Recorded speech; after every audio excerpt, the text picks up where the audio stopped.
नमस्ते. मी doctor Suraj Pawar, cancer तज्ञ, Kolhapur cancer centre. या क्षेत्रात माझा 30 वर्षाहून अधिकचा अनुभव आहे.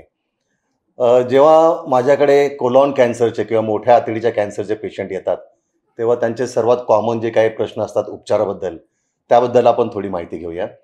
की मोठ्या आतडीचा कॅन्सर जो आहे, ज्याला कोलॉन कॅन्सर म्हणतात, हा वेगवेगळ्या टप्प्यांमध्ये आढळू शकतो. स्टेज 1 पासून ते स्टेज 4 पर्यंत.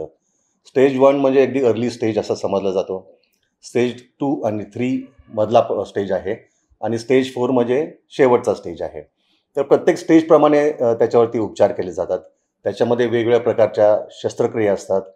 समजा उजव्या बाजूला मोठ्या आतडीचा म्हणजे ज्याला आम्ही असेंडिंग कोलॉन म्हणतो. मोठी आतडी म्हणजे अशी इकडनं येऊन राईट साईडने, मग ट्रान्सव्हर्स कोलॉन आणि मग डिसेंडिंग कोलॉन आणि मग खाली गुदद्वार किंवा रेक्टम असं ॲनाटॉमी आहे कोलॉन कॅन्सरचं.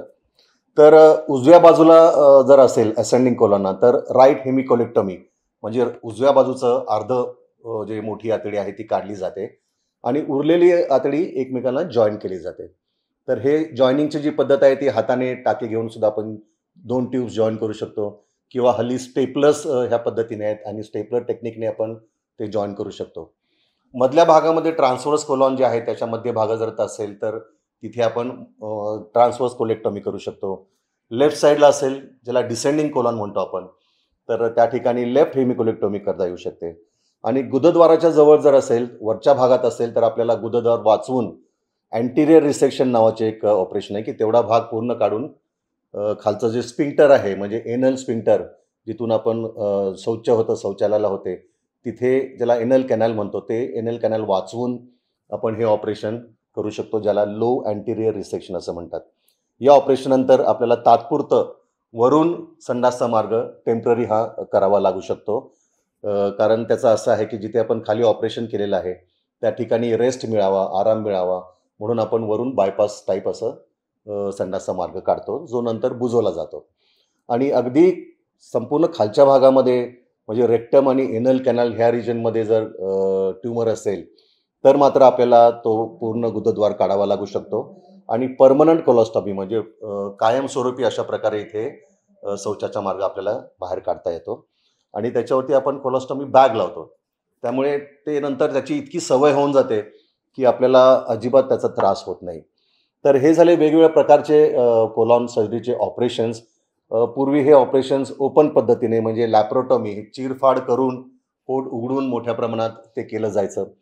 पण हल्ली मिनिमली इन्व्हेजिव्ह सर्जरी म्हणजे अगदी दुर्बिणीने, लॅप्रोस्कोपिक सर्जरीने किंवा हल्ली रोबोटिक सर्जरी जी पद्धत आपल्या इथे कोल्हापूर कॅन्सर सेंटरमध्ये आहे, की रोबोटिक आर्म्सने आणि अतिशय फाईन अशा पद्धतीने रोबोटिक सर्जरी जरी असली तरी ऑपरेशन कॅन्सर सर्जनच करतो, पण ते रोबोटिकच्या मदतीने ते अगदी फाईन अशा प्रकारचं ऑपरेशन होतं. ब्लिडिंग एकदम कमी होतं आणि चिरफाड होत नाही पोटावरती. रिकव्हरी फास्ट असते. हॉस्पिटलमध्ये राहायचा पिरियड कमी होतो. म्हणजे अक्षरशः 2 ते 3 दिवसात पेशंट मेजर ऑपरेशन होऊन सुद्धा घरी जाऊ शकतो. असे हे ॲडव्हांटेज आहेत. वेदना कमी असतात. तर हे सगळे फायदे आहेत मिनिमली इन्व्हेजिव्ह सर्जरी, ज्याच्यामध्ये लॅप्रोस्कोपिक किंवा रोबोटिक सर्जरीचा भाग आहे. तर याच्या व्यतिरिक्त आपण जर पाहिलं की ह्या ऑपरेशनचा सक्सेस रेट खूप चांगला आहे. पूर्वीच्या काळात असं व्हायचं की एवढं मोठ्या आतडीचं ऑपरेशन, त्याच्यानंतर कॉम्प्लिकेशनचं प्रमाण जास्त असायचं. तर ह्या ऑपरेशननंतर मॉर्टॅलिटी म्हणजे डेथ व्हायचं प्रमाण खूप जास्त असायचं. कारण त्यावेळी सर्जरीच्या टेक्निक्स एवढ्या ॲडव्हान्स झालेल्या नव्हत्या. ॲनेस्थेशियाच्या ज्या टेक्निक्स एवढ्या ॲडव्हान्स नव्हत्या. अँटिबायोटिक्स वगैरे ह्या सगळ्या गोष्टी आता एवढं ॲडव्हान्स झालेलं आहे की ह्या ऑपरेशनचं मॉर्टॅलिटी रेट हे 2 किंवा 1% पेक्षा कमी झालेलं आहे. म्हणजे 100 असे ऑपरेशन झाले तर त्यातल्या एका पेशंटला कदाचित ऑपरेशननंतर मॉर्टॅलिटी किंवा कॉम्प्लिकेशन व्हायचे रेट पण खूप कमी झालेले आहेत.